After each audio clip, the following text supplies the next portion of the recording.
എൻ്റെ മകള് ഇത് ട്രീറ്റ്മെൻറ്റ് കഴിഞ്ഞ് വന്നപ്പോഴേ അവൾ ടോട്ടലി അവളുടെ ഹിപ്പ് കൊളാപ്സ്ഡ് ആയിട്ട് അവൾ ടോട്ടലി വീൽ ചെയറിലായിരുന്നു. ആ സമയത്ത് ഒന്നും ചെയ്യാൻ പറ്റില്ല എന്ന് ഡോക്ടർമാർ പറഞ്ഞിരുന്നു. പക്ഷേ അവളുടെ ജീവിതം അത്ര ദുരിതപൂർണ്ണമാവുന്നത് നമ്മൾ കണ്ടുകൊണ്ടിരിക്കുകയാണല്ലോ. അപ്പം ഞാൻ പറയും, എന്തിനാണ് നമ്മൾ ഇത്ര കഷ്ടപ്പെട്ട് അവളെ രക്ഷിച്ചെടുത്തത്, അവൾക്ക് നല്ല ജീവിതം കൊടുക്കാനല്ലേ എന്നൊക്കെ പറഞ്ഞ് ഒരു സമയത്ത്, അതായത് ഒരു 5 കൊല്ലം അവൾ വീൽ ചെയറിൽ ഇരുന്നതിന് ശേഷം ഒരു സമയത്ത് ഡോക്ടർ പൂർവിഷ് അതിന് അഗ്രി ചെയ്തു, എന്നാൽ സർജറി നടത്താമെന്ന് പറഞ്ഞിട്ട്. ആദ്യം ഒരു ഗ്രാഫ്റ്റിംഗ് എന്നുള്ള സർജറി നടത്തി, അത് സക്സസ്ഫുൾ ആയില്ല. പിന്നെ ഒരു ഡോക്ടറുണ്ട്, ഒരു വേൾഡിൽ തന്നെ ഭയങ്കര അഡ്വാൻസ്ഡ് ആയിട്ടുള്ള ഒരു ബെർമിംഗ്ഹാം സർഫസ് റീപ്ലേസ്മെൻറ്റ് എന്നുള്ളത് മദ്രാസ് അപ്പോളോയിൽ ഒരു വിജയ് സി ബോസ് എന്ന് പറഞ്ഞിട്ടൊരു ഡോക്ടർ ചെയ്യുന്നുണ്ട് എന്ന് പറഞ്ഞു. അപ്പോൾ അത് ചെയ്യാൻ തീരുമാനിച്ചു. അതൊരു ബെർമിംഗ്ഹാം സർഫസ് റീപ്ലേസ്മെൻറ്റ് ഭയങ്കര കോസ്റ്റ്ലിയാണ്. അങ്ങനെ അവളുടെ 2 ഹിപ്പും മാറ്റിവെച്ച് അവൾ നടന്നു തുടങ്ങി എന്നുള്ളതാണ്. ഒരു 5 കൊല്ലം ടോട്ടലി വീൽ ചെയറിൽ, പിന്നെ ഈ കീമോതെറാപ്പിയൊക്കെ ആയിട്ട് 2-3 കൊല്ലം അങ്ങനെ ചിലവിട്ട് ഒരു 7 കൊല്ലം 8 കൊല്ലം അത്രയും ദുരിതത്തിലുണ്ടായിരുന്ന ഒരു കുട്ടി വളരെ സുഖമായി നടന്നു തുടങ്ങി. അപ്പോഴേക്കും അവൾ 10ാം ക്ലാസ് പരീക്ഷ ഒറ്റയ്ക്ക് എഴുതി പാസ്സായി. +2 കുറച്ചൊക്കെ സ്കൂളിൽ പോയി വീൽ ചെയറും ക്രച്ചൊക്കെ വെച്ചിട്ട്, അതും അവൾ പാസ്സായി. വലിയ സപ്പോർട്ടൊന്നും ഇല്ലാണ്ട് ബികോമിന് അവൾ എൻറോൾ ചെയ്തു. ബികോം പഠിച്ചുകൊണ്ടിരിക്കുമ്പോഴാണ് അവൾ കുറച്ചും കൂടി ഫസ്റ്റ് ഇയറൊക്കെ അവൾ കുറച്ചും കൂടി നന്നായി കോളേജിലൊക്കെ അങ്ങനെ പോയി, കുറച്ച് കാലം അവൾക്ക് അങ്ങനെ കിട്ടിയിട്ടുണ്ട്. പക്ഷെ ആ സമയത്ത് പെട്ടെന്ന് അവൾക്ക് ഇങ്ങനെ കിതയ്ക്കുന്നൊക്കെ വന്നപ്പോൾ ഡോക്ടറെ കാണിച്ചപ്പോൾ ഡോക്ടർമാർ പറഞ്ഞു അതൊരു ഡയലേറ്റഡ് കാർഡിയോമയോപ്പതി എന്നുള്ളൊരു പ്രശ്നമാണ്, ഭയങ്കര മോശം പ്രോഗ്നോസിസ് ആണ്. ഇപ്പോൾ ക്യാൻസർ വന്നാൽ തന്നെ നമുക്ക് ട്രീറ്റ് ചെയ്യാമെന്ന് വിചാരിക്കാം. ഇപ്പോൾ ഈ ഹാർട്ട് എൻലാർജ്ഡ് ആവുക എന്ന് പറയുന്നത് നമുക്ക് ചിലപ്പോൾ ഒന്നും ചെയ്യാൻ പറ്റുന്നുണ്ടാവില്ല. അപ്പോൾ അന്ന് അവർ പറഞ്ഞു ഒരു 3 മാസമൊക്കെ അവൾ ജീവിക്കുള്ളൂ എന്ന് പറഞ്ഞു.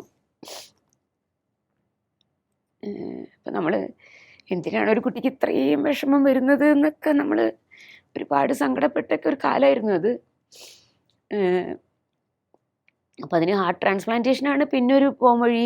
പക്ഷെ അത് എത്രയോ വർഷങ്ങൾക്ക് മുമ്പാണ്. അപ്പം അതൊന്നും അത്രയ്ക്കൊന്നും ഇല്ല, അത്രയ്ക്കൊന്നും പോപ്പുലർ അല്ല. ഇന്ന് കുറച്ചും കൂടിയൊക്കെ നമ്മൾ കാണുന്നുണ്ടല്ലോ നിരന്തരം ഹാർട്ട് ട്രാൻസ്പ്ലാന്റ് ചെയ്യുന്നതൊക്കെ. അപ്പോൾ അവളെ ആ ഒരു മുനിഞ്ഞ് കത്തുന്നൊരു വെളിച്ചം പോലെ ആയിരുന്നു അവളുടെ ജീവിതം. അതായത് അത്രയും ഹാർട്ട് അത്ര ഫീബിളാണ്. നമുക്ക് ഇജക്ഷൻ ഫ്രാക്ഷനൊക്കെ ഒരു 20 ആണ്. ഒരു മനുഷ്യൻ്റെ ജീവൻ നിലനിൽക്കണമെങ്കിൽ 20 ഒക്കെ വേണം. അത്രയേ ഉള്ളൂ, വേറെ ഒന്നും ചെയ്യാൻ പറ്റില്ലാത്ത പോലെ ഉള്ളൊരു കുട്ടിയായി അവൾ. അപ്പോൾ അവൾക്ക് എല്ലാം ഞാൻ ചെയ്തു കൊടുക്കണം. ബാത്റൂമിൽ പോയാൽ കഴുകി കൊടുക്കണം, എല്ലാം കുളിപ്പിച്ച് കൊടുക്കണം, ഒന്നും ചെയ്യാൻ പറ്റില്ല. പക്ഷെ അവളിനെ കണ്ടാൽ ഒരിക്കലും ഒരു അസുഖമുള്ള കുട്ടിയാണെന്നൊന്നും പറയില്ല. അവൾ നല്ല പോലെ ഉണ്ട്. അവൾ വീട്ടിൻ്റെ ഉള്ളിലൊക്കെ നടക്കും. ഇപ്പോൾ ഈ എൻ്റെ ഡിസൈനർ സ്ഥാപനം ഞാനപ്പോൾ വീട്ടിൻ്റെ ഉള്ളിൽ, ഞങ്ങളുടെ വീടിൻ്റെ പിന്നിലൊരു ഷെഡുണ്ട്, ആ ഷെഡിലേക്കും കൂടി തുടങ്ങി. അവിടെ ഒരു 10 സ്ത്രീകൾ പ്രവർത്തിക്കുന്ന പോലെ ആക്കി. അവിടെ അവൾ എപ്പോഴും ആക്റ്റീവായി. അവൾ ഭയങ്കര ബ്യൂട്ടിഫുൾ ഡിസൈനുകൾ ബ്രൈഡൽ നെറ്റിനൊക്കെ ഇട്ടു. അവൾ ഭയങ്കര ആക്റ്റീവായിട്ടൊക്കെ ഉണ്ട്, അതൊക്കെ ചെയ്യുന്നുണ്ട്. പക്ഷെ അവളുടെ ബാക്കി കാര്യങ്ങളൊക്കെ ഞാൻ ചെയ്തു കൊടുക്കും. നമ്മൾ പുറത്തിറങ്ങുന്ന സമയത്ത് യൂറിൻ പാനും ടിഷ്യൂ പേപ്പറും വെള്ളവും ഒക്കെ അവിടെ വെച്ച് കൊടുക്കും. അവൾക്ക് യൂറിൻ പാനിൽ മൂത്രമൊഴിക്കാനൊക്കെ വേണ്ടിയിട്ടുള്ള, അങ്ങനെ അത്ര ശ്രദ്ധ വേണ്ട ഒരു കുട്ടിയായിരുന്നു എന്നും കൂടി ആലോചിക്കണം. നമ്മൾ ഈ മറ്റു കുട്ടികളെക്കുറിച്ച് ആലോചിച്ച് അതിൻ്റെ പിന്നാലെ പായുമ്പോൾ അതേപോലെ അത്ര പ്രശ്നമുള്ളൊരു കുഞ്ഞിനെ വീട്ടിലിരുത്തിയിട്ടും അവളുടെ കെയർ കൊടുത്തുകൊണ്ടാണ് ഞാൻ ഈ ഓടിയിരുന്നത്. പക്ഷെ എന്തായാലും സോലസ് അങ്ങനെ വലുതായി വന്നു.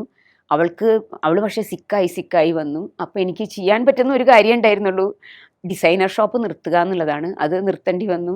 എന്നുവെച്ചാൽ സോലസിനെ നിർത്താൻ പറ്റില്ല.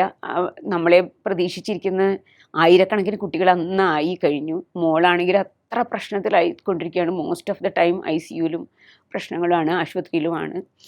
അങ്ങനെയുള്ളൊരു വലിയ പ്രശ്നങ്ങൾ കൂടെ കടന്നുപോയി. പിന്നെ 2013 അവൾ നമ്മളെ വിട്ടുപോയി, നമുക്ക് തീരെ പറ്റാതായി.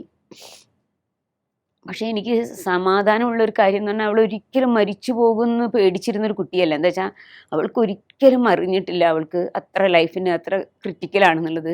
അവളുടെ മുന്നിൽ ഒരിക്കൽ പോലും ഞാൻ കരഞ്ഞിട്ടില്ല. അവളുടെ അവസാന ശ്വാസം ഇങ്ങനെ നിലച്ച് ആ ലൈൻ, നമ്മൾ ആ മെഷീനിൽ ഇങ്ങനെ അവളുടെ സ്ട്രെയിറ്റ് ലൈൻ ആവുന്നത് വരെ ഒരു പ്രാവശ്യം വരെ ഏങ്ങലടിച്ച് പോലും ഞാൻ അവളുടെ മുന്നിൽ കരഞ്ഞിട്ടില്ല. അവളുടെ മുന്നിൽ അത്ര ബോൾഡായിട്ട് അവൾ നല്ല പോലെ ജീവിക്കാൻ പോകുന്നൊരു കുട്ടിയാണെന്നുള്ളൊരു ഭാവം കൊടുത്തുകൊണ്ടിട്ടുള്ളൊരു അമ്മയായിട്ട് തന്നെയാണ് ഞാൻ അവളുടെ മുന്നിൽ നിന്നിട്ടുള്ളത്. അവൾ മരിച്ചു എന്ന് പറഞ്ഞിട്ടാണ് ഒരു പക്ഷേ ഞാൻ കരഞ്ഞിട്ടുണ്ടാവുക. അന്ന് ഞാൻ അനുഭവിച്ചതെന്ന് പറഞ്ഞാൽ ഒരു ഹൃദയവേദന മാത്രമല്ല, എനിക്ക് ഫിസിക്കലിയും ഭയങ്കര നമ്മളുടെ ഒരു പൊക്കിൾ കൂടി അറുത്ത് മാറ്റുന്ന പോലത്തെ ഒരു വേദന ഞാൻ അനുഭവിച്ചിട്ടുണ്ട്. എനിക്കറിയില്ല അങ്ങനെയൊക്കെ സംഭവിക്കുമോ കുട്ടികൾ നഷ്ടപ്പെടുന്ന അമ്മമാർക്കെന്ന് അറിയില്ല കേട്ടോ.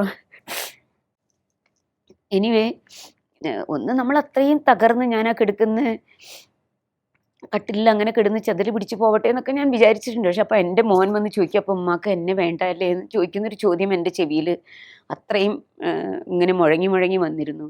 ഒപ്പം തന്നെ അത്രയും വയ്യാത്ത കുട്ടികൾ പുറത്തുണ്ട്. അന്ന് ഞങ്ങളുടെ ഓഫീസിൽ ഒരു അച്ഛൻ ഭയങ്കര ടോർച്ചർ ചെയ്തിട്ട് ആ അമ്മയ്ക്ക് ആ വീട്ടിൽ നിൽക്കാൻ പറ്റാതെ രക്ഷപ്പെട്ടു പോകുന്ന ഒരു പുഷ്പ എന്ന് പറഞ്ഞിട്ടൊരു സ്ത്രീയും അവരുടെ സുഖമില്ലാത്ത കുഞ്ഞും ഉണ്ടായിരുന്നു. അവന് വയറ്റിൽ വലിയൊരു ക്യാൻസർ ഗ്രോത്ത് ഉണ്ടായിരുന്നു. അപ്പം ഭയങ്കര പെയിൻ അവനുണ്ടായിരുന്നു. അപ്പം ഞങ്ങളുടെ ഓഫീസിലാണ് ആ കുട്ടി നിൽക്കുന്നത്.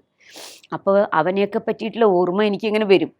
അപ്പോൾ അതുകൊണ്ട് എനിക്ക് ഈ കുട്ടികളുടെയൊക്കെ കാര്യങ്ങൾ കഷ്ടത്തിലാവുമല്ലോ, ഞാൻ പുറത്തിറങ്ങി ഞാൻ സോലസിലേക്ക് വീണ്ടും ചെന്നില്ലെങ്കിൽ എന്നുള്ള വലിയ ഒരു ആലോചന എനിക്കുണ്ടായിരുന്നു. അങ്ങനെ ഞാനൊരു 2 മാസം ആവുന്നതിന് മുമ്പ് തന്നെ ഞാൻ തിരിച്ച് സോലസിൽ എത്തിയിട്ടുണ്ട്. അന്നൊക്കെ ആൾക്കാർ അതിശയിച്ചു പോയിട്ടുണ്ട് എങ്ങനെയാണ്. അതായത് ഞാൻ എപ്പോഴും പറയുന്നൊരു കാര്യമുണ്ട്, നമുക്കൊരു കുട്ടി പെട്ടെന്ന് മരിച്ചു പോയാൽ, അല്ലെങ്കിൽ ഒരു അസുഖമായി പെട്ടെന്നൊരു കുട്ടി ഒരു ആക്സിഡൻറ്റോ അങ്ങനെയൊക്കെ മരിച്ചു പോയാൽ ഉള്ളതിനേക്കാളൊക്കെ ഒരു വലിയ വാക്വമാണ് ഒരമ്മയ്ക്ക് ഒരു 10-16 കൊല്ലം, നീല് 16 കൊല്ലമാണ് അസുഖമായിട്ട് ജീവിച്ചത്, 16 കൊല്ലം ശ്വാസം പോലെ കാത്തു വെക്കുന്നൊരു കുട്ടി വിട്ടുപോയി കഴിഞ്ഞാൽ ആ അമ്മയ്ക്ക് ഒരു വല്ലാത്ത വാക്വമാണ് ജീവിതത്തിൽ ഉണ്ടാവുക. അത് ആ അമ്മയ്ക്ക് സഹിക്കാൻ പറ്റുന്നതിനേക്കാൾ അപ്പുറമായിരിക്കും. അപ്പോൾ ഒരു ഹെൽത്തി ആയിട്ടുള്ള കുട്ടി പോകുന്നതിനേക്കാൾ വലിയ പ്രശ്നമാണ് ഒരു അമ്മയ്ക്ക് ഒരു സുഖമില്ലാത്ത കുട്ടി പോകുന്നത്. നമ്മൾ നേരെ തിരിച്ചാണ് ആളുകൾ വിചാരിക്കുന്നത്. പക്ഷെ അങ്ങനെയല്ല സത്യത്തിൽ. പക്ഷെ എന്നിട്ടും നമ്മൾ അതിനെയൊക്കെ മറികടന്ന് ഞാൻ ഈ കുട്ടികളുടെ അടുത്തെത്തി. പിന്നെ എനിക്ക് അന്നൊക്കെ എന്ന് പറഞ്ഞാൽ ഒരു കയ്യിൽ ഈ കുട്ടീനെ എൻ്റെ മോളെ നോക്കണം, ഒരു കയ്യിൽ സോലസുമാണ്. പിന്നെ എനിക്ക് സോലസ് തന്നെ നീലു തന്നെ ആയിപ്പോയില്ലോ സോലസ്. പിന്നെ എനിക്ക് ഒരു കയ്യിൽ നീലും ഒരു കയ്യിൽ സോലസും എന്നല്ല, സോലസ് തന്നെ എൻ്റെ നീലുവായി. പിന്നെ ഞാൻ അതിനെ കൊണ്ട് നടക്കുന്ന തിരക്കിലായി. ഒരു മിനിറ്റ് പോലും ഒഴിവില്ലാണ്ടായി. അത്രയധികം സോലസ് പല സ്ഥലങ്ങളിലേക്കും വന്നു. 1000 എന്നുള്ളത് 2000 ആയി, 3000 ആയി, 4000 ആയി, അത്രയധികം കുട്ടികളായി. അന്ന് തുടങ്ങുമ്പോൾ ഒരു 30,000 രൂപ വേണ്ടി വരുമെന്ന് വിചാരിച്ച് തുടങ്ങിയ സംഘടന ലക്ഷക്കണക്കിന് രൂപ ഒരു മാസം വേണ്ടി വന്നു. അത്രേ അതിലേക്ക് വളർന്നു. ആ സമയത്താണ് ഒരു 10 വർഷം മുമ്പാണ് എനിക്ക് US ഒരു ഇൻവിറ്റേഷൻ കിട്ടുന്നത്.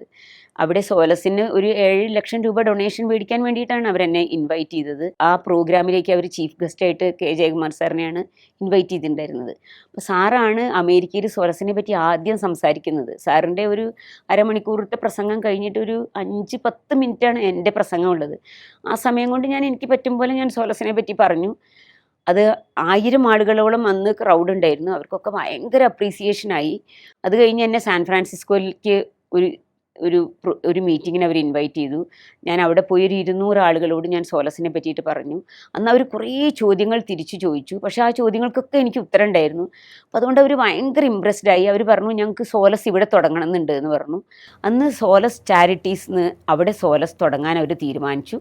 അതായത് നമ്മുടെ നാട്ടിലുള്ള സുഖമില്ലാത്ത കുട്ടികൾക്ക് വേണ്ടി പണം സ്വരൂപിക്കാനായിട്ട് പ്രവർത്തിക്കുന്ന ഒരു സംഘടനയാണ്. അതിന് വളരെ കൃത്യമായിട്ടുള്ള കാര്യവുമുണ്ട് അവർക്ക്, അതിൻ്റെ റീസണുമുണ്ട്.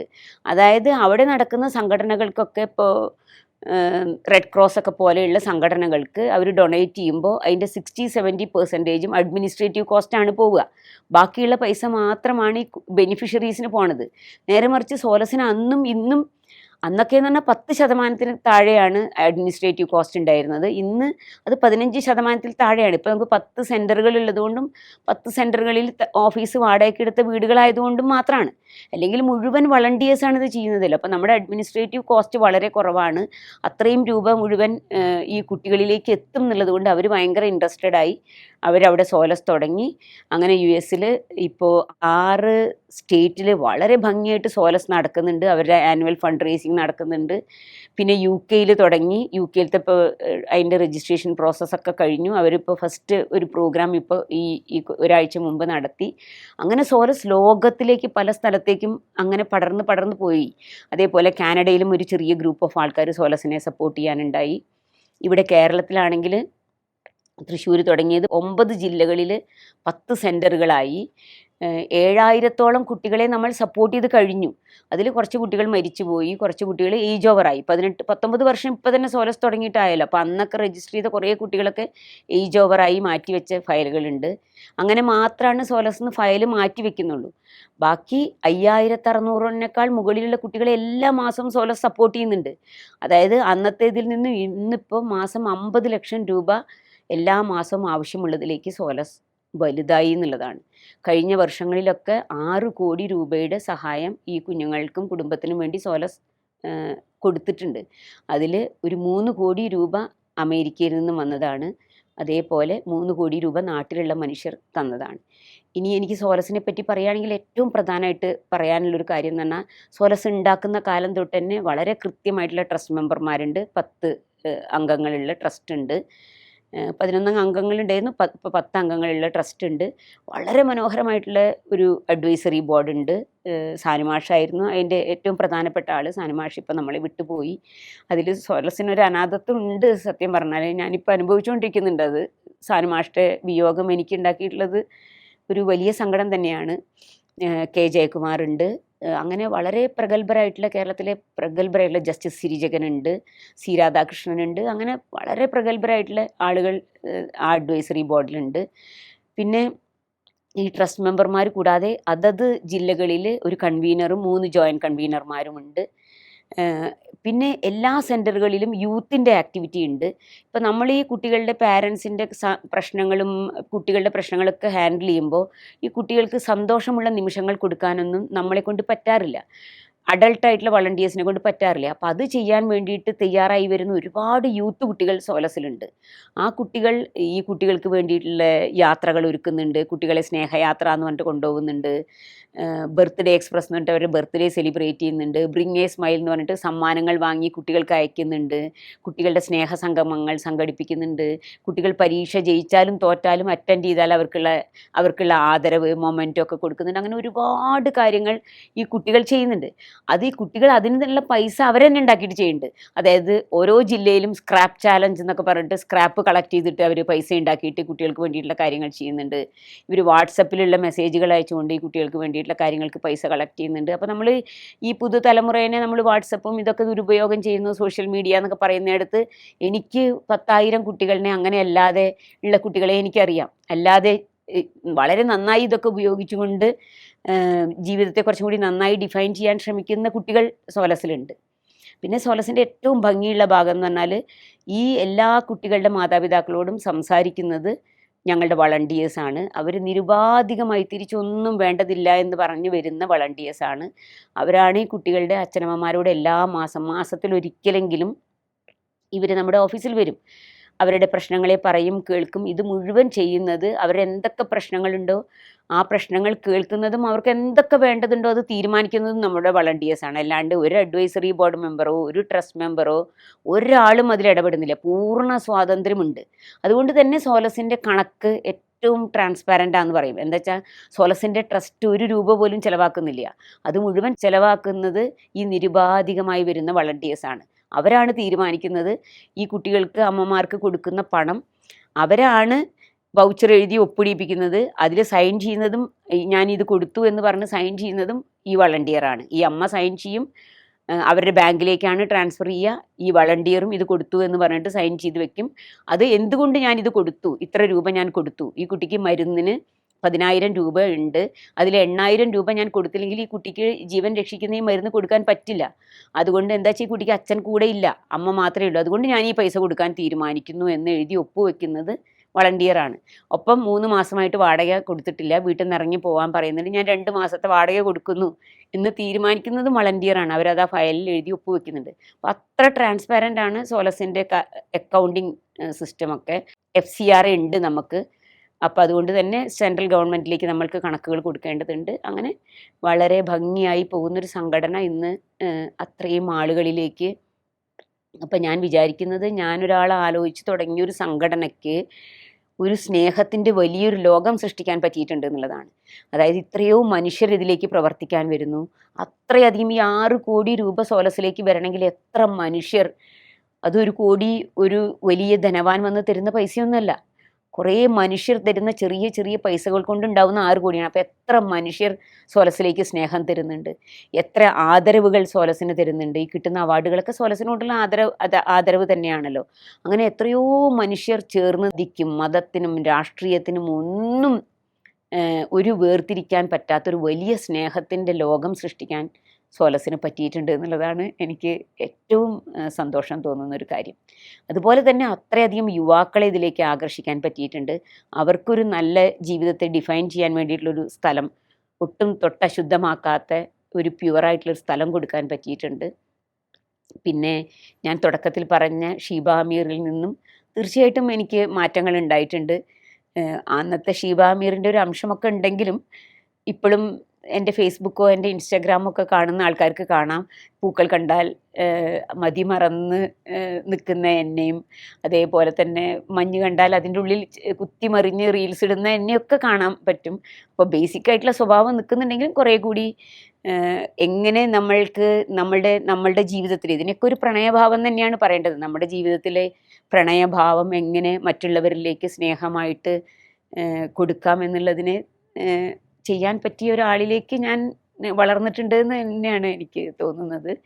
എന്തായാലും എനിക്ക് എൻ്റെ സന്തോഷം അല്ലെങ്കിൽ ഞാൻ വന്ന വഴികൾ ഒക്കെ എനിക്ക് ജനങ്ങളോട് സംസാരിക്കാൻ വേണ്ടിയിട്ടുള്ള ഒരു വാതിൽ പോലെ കനൽ തന്നിട്ടുള്ള ഈ ഒരു അവസരവും നിങ്ങൾ സോലസിനോടും എന്നോടും കാണിക്കുന്നൊരു ആദരവും സ്നേഹവുമാണല്ലോ.